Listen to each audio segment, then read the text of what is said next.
आइए दोस्तों जानते हैं देश और दुनिया के तमाम 25 बड़े खबरें सिर्फ 5 मिनट में। तो दोस्तों अगर आप भी चैनल में नए हैं तो चैनल को सब्सक्राइब करके वीडियो को एक लाइक जरूर करें। सीहोर लोकसभा सीट के लिए टकराव जारी है और वहीं पर संभावित प्रत्याशियों में टिकट को लेकर टकटकी लगी हुई है। लोकसभा चुनाव में सीहोर सीट एनडीए के सहयोगी दल जेडीयू को दिए जाने की चर्चा के साथ भाजपा में जबरदस्त आक्रोश दिख रहा है। स्मृति ईरानी के खिलाफ चुनाव लड़ेंगे वरुण गांधी और इसी के साथ अमेठी में तैयारी हो रही है सियासी पीच।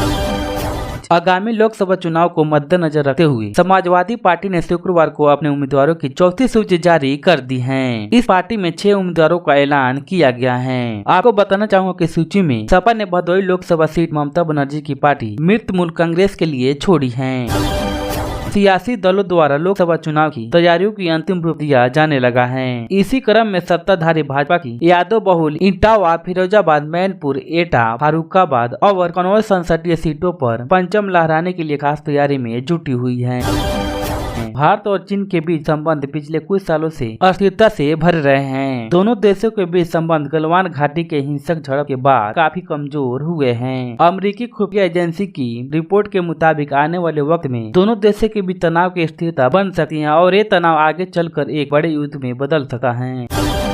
सुप्रीम कोर्ट ने जब एसबीआई को आदेश दिया था कि वह इलेक्ट्रोड बॉन्ड खरीदने वाली कंपनियों के नामों की लिस्ट चुनाव आयोग में सौंपेंगे तो विपक्षी दलों में खुशी का ठिकाना नहीं था। लोकसभा चुनाव 2024 का ऐलान आज निर्वाचन आयोग के द्वारा कर दिया जाएगा और इसी के साथ पूरे देश में आदर्श आचार संहिता नियम भी लागू हो जाएगा।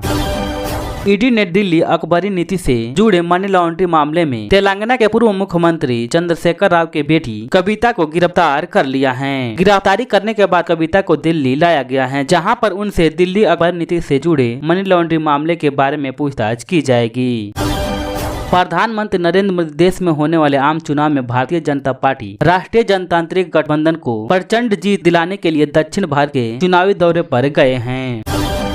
अब मोबाइल ऐप से भी मिल जाएगी भारत की नागरिकता। इसका सीए के तहत कर सकते हैं आवेदन।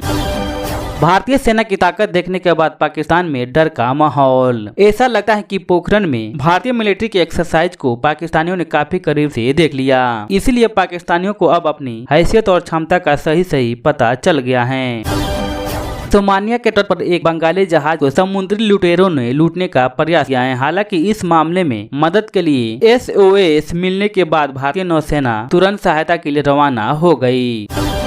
देश के गृह मंत्री अमित शाह ने शुक्रवार को इंडिया टुडे कन्वे में शिकायत की। इसमें उन्होंने सरकार की विभिन्न नीतियों और योजनाओं पर बात की, साथ ही विपक्ष की हमलों और आरोपों का भी जवाब दिया।